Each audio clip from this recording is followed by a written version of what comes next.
વાસ્તુ પ્રમાણે વહેલી સવારે નર્જદોષ દૂર કરવા માટે લીંબુનો ઉપયોગ કરવામાં આવે છે. બહારની નકારાત્મક ઉર્જા ઉપરાંત ઘરના ખૂણે આ લીંબુ અને મરચાં બાંધી દયો અને ટોટકાથી બચવા માટે પણ લીંબુનો ઉપયોગ થાય છે. આજે અમે તમને જણાવીશું કે લીંબુના જુદા જુદા ઉપયોગ કરી તમારી શનિની સાડેસાતીથી આપસાપની નકારાત્મક ઉર્જાથી કેવી રીતે બચવું. તો વિડીયોને લાઇક કરજો, ચેનલને પણ સબસ્ક્રાઇબ કરજો અને કોમેન્ટ બોક્સમાં જય શ્રી રામ જરૂરથી લખજો.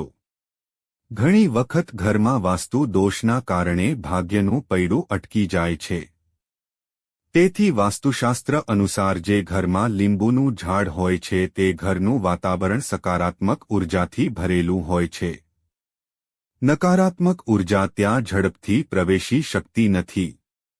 તેથી તમે તમારા બગીચામાં અથવા કુંડામાં લીંબુના ઝાડ વાવવાથી ઘરમાં શાંતિ જળવાઈ રહે છે. કેટલાક લોકોને શનિની સાડાસાતી, હૈયા સહિતના કારણ મુશ્કેલીનો સામનો કરવો પડે છે. આ મુશ્કેલીઓથી મુક્તિ મેળવવા માટે શનિવારના રોજ લીંબુ અને લવિંગથી જોડાયેલા ઉપાય કરવામાં આવે છે. લાલ પુસ્તક અનુસાર શનિવારના દિવસે શુભ મુહૂર્તમાં કોઈ શનિ મંદિર જાઓ. અહીં હનુમાનજીને એક લીંબુના સાથે 4 લવિંગ અર્પણ કરો. જે બાદ હનુમાનદાદાને તેલ અને સિંદૂર અર્પણ કરો. બાદમાં 11 વાર હનુમાન ચાલીસાનો પાઠ કરો. જે બાદ લીંબુમાં લવિંગને ઉમેરી દો. પછી લીંબુથી લવિંગ નીકાળી તેને હાથમાં લઈને હનુમાનદાદાની મન પ્રાર્થના કરે. સાથે જ મનમાં શ્રદ્ધાપૂર્વક એ પણ કામના કરે કે શનિના જેટલા દોષ છે તેનું નિવારણ થાય. લવિંગને લઈને ઘરે આવી જાય અને કોઈ પવિત્ર અને સુરક્ષિત સ્થળ પર રાખો. કહેવામાં આવે છે કે આ ઉપાયને સાચી શ્રદ્ધાના સાથે કરવું જરૂરી છે. માનવામાં આવે છે કે વિના શ્રદ્ધાથી કરવામાં આવેલી હનુમાનદાદા સાથે જોડાયેલા કોઈ પણ ઉપાય સફળ નથી થઈ શકતા. એટલા માટે તેમનું ધ્યાન રાખો. 1. બાળકને નજરદોષથી મુક્ત કરવા.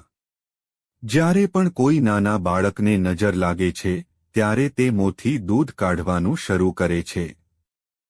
તે દૂધ પીવાનું બંધ કરી દે છે. આવા સમયે માતા અને બીજા સભ્યો હેરાન થઈ જાય છે. આવા સમયે એક વિના ડાઘાનું લીંબુ લઈ તેને વચ્ચેથી કાપી દો. કાપેલા ભાગ વચ્ચે થોડા કાળા તલ દબાવી દો. ત્યારબાદ તેની ઉપર એક કાળો દોરો લપેટી દો. હવે આ લીંબુને બાળક પરથી ઊંધી તરફથી 7 વખત ઉતારો. આ લીંબુને કોઈ નિર્જન સ્થાને ફેંકી દો. આ ઉપાય કરવાથી તમારા બાળકની નજરદોષમાં જરૂર લાભ થશે. બીમારને સાજો કરવા કોઈ સ્વસ્થ માણસ એકદમથી માંદું પડી જાય અને તેના પર સારવારની કોઈ જ અસર ન થતી હોય તો માની લેવું કે તે નજરદોષનો શિકાર બનેલ છે. આ સમયે એક આખું લીંબુ લઈ તેની પર સહીથી 307 લખો અને તે વ્યક્તિની ઉપરથી ઉલટી તરફથી 7 વખત ઉતારી લેવું. ત્યારબાદ તે લીંબુને 4 સરખા ભાગમાં એ રીતે કાપવું કે તેનો નીચેનો ભાગ જોડાયેલો રહે. ત્યારબાદ તે લીંબુને કોઈ નિર્જન સ્થળે જઈ નાખી દેવું. આ ઉપાય કરવાથી બીમાર વ્યક્તિના આરોગ્યમાં સુધારો આવવા લાગશે. 2. સ્થૂળતામાંથી છુટકારો.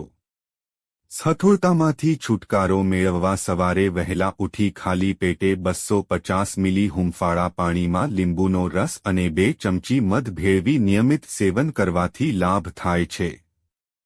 3. દુઃખ સ્વપ્નમાં રાહત. જો કોઈ વ્યક્તિને રાત્રિના સમયે ડરામણા સપના આવતા હોય જેથી તે વ્યક્તિ હંમેશા ડરેલી રહેતી હોય તેવી સ્થિતિમાં તે વ્યક્તિના તકિયા નીચે એક લીલું લીંબુ મૂકી દેવું. જ્યારે તે લીંબુ સુકાઈ જાય તો તેને બદલી બીજું લીંબુ મૂકવું.